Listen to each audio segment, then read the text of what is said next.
Là, vous devez mettre votre mail, votre mot de passe, vous cliquez sur suivant. Ensuite, vous allez recevoir un code par mail que vous allez valider donc en cliquant sur vérifier l'adresse mail. Il faudra mettre un code à 6 chiffres, il me semble. Ensuite, vous devez mettre un numéro de téléphone. Attention, si vous avez déjà un compte Binance, le numéro de téléphone que vous avez associé à votre premier compte, vous ne pourrez pas le réutiliser maintenant. Donc faites attention à ça. Et pareil, vous allez recevoir un SMS de vérification. Il faudra l'entrer une fois qu'ils vous l'ont demandé. Et ensuite, vous aurez accès à l'interface Binance. Et avant ça, il faudra également vérifier son identité. Pour ça, il faudra envoyer une photo donc de votre carte d'identité, également un selfie de vous. Soit vous faites la manipulation par ordinateur en mettant des pièces jointes, soit directement en téléchargeant l'application donc sur mobile, et vous pouvez effectuer toute la démarche directement en ligne avec votre téléphone. Vous allez voir, les démarches sont assez simples, ça prend un petit peu de temps, mais une fois que c'est fait, au moins vous êtes tranquille. Surtout que une fois que tout ça est terminé, Binance doit valider votre compte, et ça par contre ça peut prendre des fois 48 heures jusqu'à une semaine. En fait, ça dépend des délais et du nombre de personnes qui s'inscrivent sur la plateforme, donc je vous recommande de faire attention à ce niveau-là. Bref, j'ai assez blablaté. Maintenant, ce qu'on va faire, c'est qu'on va se retrouver sur l'interface Binance une fois que tout votre compte aura été validé, parce que c'est là qu'on va pouvoir effectuer nos premières transactions sur Binance. C'est la sécurité.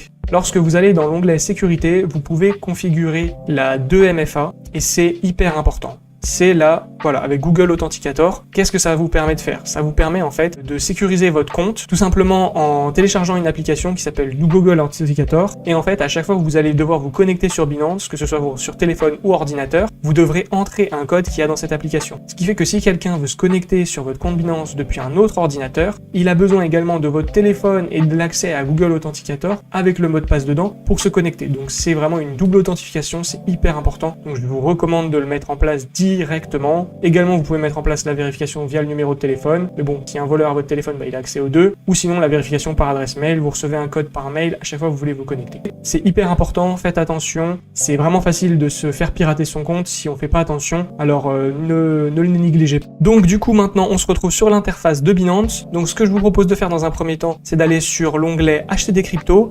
Et on va voir comment acheter des cryptos avec une carte. Donc là, en fait, les deux onglets sont les mêmes parce que c'est un dépôt soit par carte, soit par carte. En fait, sur Binance, à cause des régulations actuelles, vous pouvez plus faire de transfert via votre compte en banque, mais vous devez faire directement via une carte bleue, ce qui engage du coup 1,8% de frais, comme vous pouvez le voir. C'est pas énorme, mais c'est vrai que c'est un peu embêtant, je suis d'accord.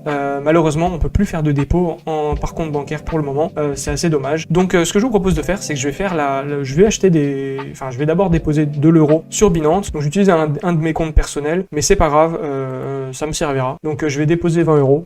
Voilà, donc j'ai 36 centimes de frais de transaction, donc je recevrai exactement 19,64 €. Donc là j'ai mis le montant 20 €, j'ai déjà moi ma carte qui est enregistrée, mais libre à vous de mettre la vôtre. Vous cliquez sur confirmer, et là ça va être tout simple, c'est la procédure habituelle de votre banque, donc là c'est vraiment propre à chacun. Vous devrez valider la transaction. Donc moi, c'est ma banque qui va m'envoyer une notification sur mon téléphone si tout se passe bien, donc je vais regarder. Normalement, je reçois la petite notification.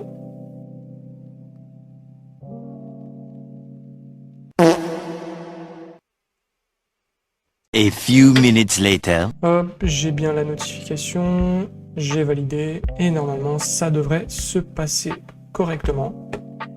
Voilà, du coup là ils me disent que le dépôt a été effectué avec succès. Donc maintenant ils me proposent directement d'acheter des cryptos ici. Donc je peux cliquer ici, mais je peux également donc aller dans l'onglet acheter des cryptos ici.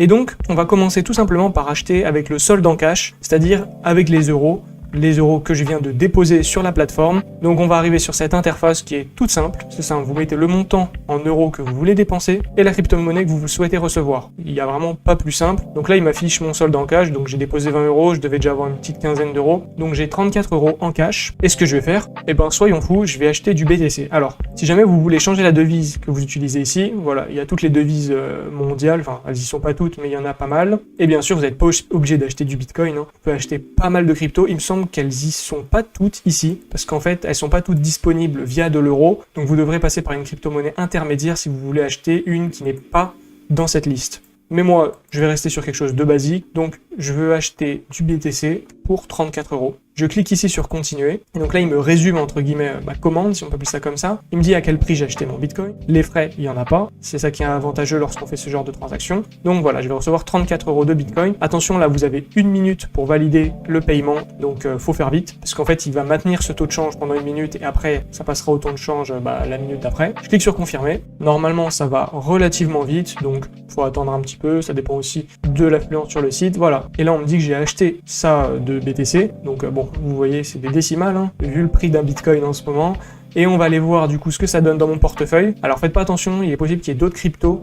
Nous, ce qui nous intéresse, c'est le BTC qu'on vient d'acheter. Donc, si on suit, bon voilà, ça c'était les cryptos que j'avais avant, mais on va masquer les petits soldes ici. Voilà, on va voir que ce que je possède vraiment. Et donc, sur cette interface, qu'est-ce que vous voyez? Donc là, en bas déjà, on retrouve notre Bitcoin qu'on a acheté pour à peu près 34 €.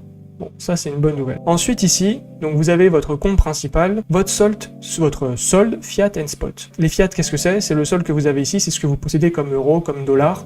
Donc c'est les monnaies fiduciaires classiques. Pour information, là j'en ai quasiment plus vu que je viens de tout dépenser. Le solde spot, c'est ce que vous possédez comme crypto-monnaie en tout.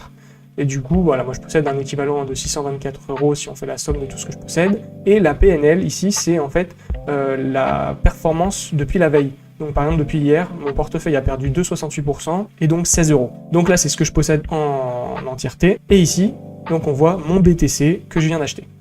Maintenant, je peux faire plusieurs autres choses. Je peux le convertir. Donc par exemple si je clique ici, là c'est un peu comme l'interface qu'on venait d'avoir avant, sauf que cette fois on peut passer d'une crypto-monnaie à une autre. Et ça, c'est ce que vous allez faire la plupart du temps une fois que vous allez en posséder. Moi là je possède du BTC, donc j'inverse ici.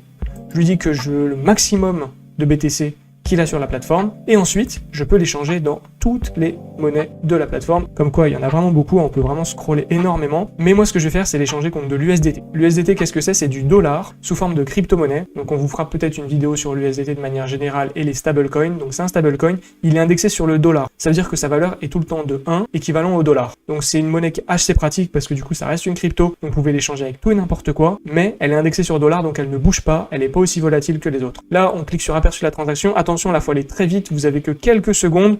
Donc là, il me met le taux, ce que je vais recevoir, je clique pour convertir, et normalement, voilà, c'est bon.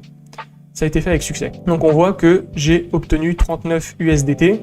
Pour rappel, j'avais mis à la base à peu près 34 €, donc c'est vraiment l'équivalent, hein, j'ai pas perdu grand chose dans cette histoire. Et du coup, là, on se retrouve sur l'interface sur laquelle j'étais juste avant. Donc pour y accéder, bien sûr, vous allez dans Portefeuille, et dans portefeuille spot, généralement c'est plus pratique, ou vue d'ensemble si vous voulez avoir autre chose, mais généralement portefeuille spot c'est là où vous voyez tous vos soldes de crypto, et là on peut voir l'USDT que je viens d'avoir, donc voilà 39 $, équivalent en euros ici. Donc voilà comment j'ai effectué toutes mes transactions. Enfin, je vous montrerai pas comment faire de transactions, mais si jamais vous avez une âme de trader et que vous êtes habitué au marché financier par exemple, vous pouvez cliquer ici sur Trader, ou directement aller ici dans Trader.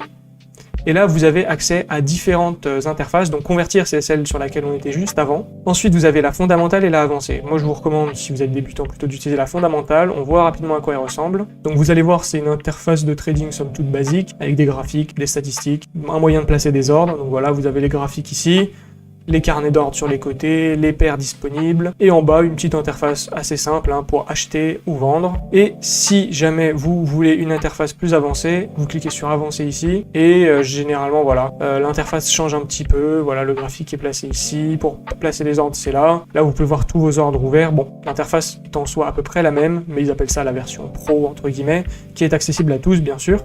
Maintenant, moi j'aimerais vous parler d'une chose, si jamais vous avez des cryptos sur votre wallet Binance, donc là vous les avez sur Binance, mais que vous voulez les extraire vers un autre portefeuille, sur une autre plateforme ou que sais-je, pour ça il faut effectuer un retrait. Un retrait, comment ça se passe? Vous cliquez ici sur retrait tout simplement. Ils vont vous proposer de retirer de l'USDT sur une adresse et un réseau. Et ça, je vous le montrerai dans une prochaine vidéo parce que ça demande de configurer un autre portefeuille et c'est Victor qui vous le montrera.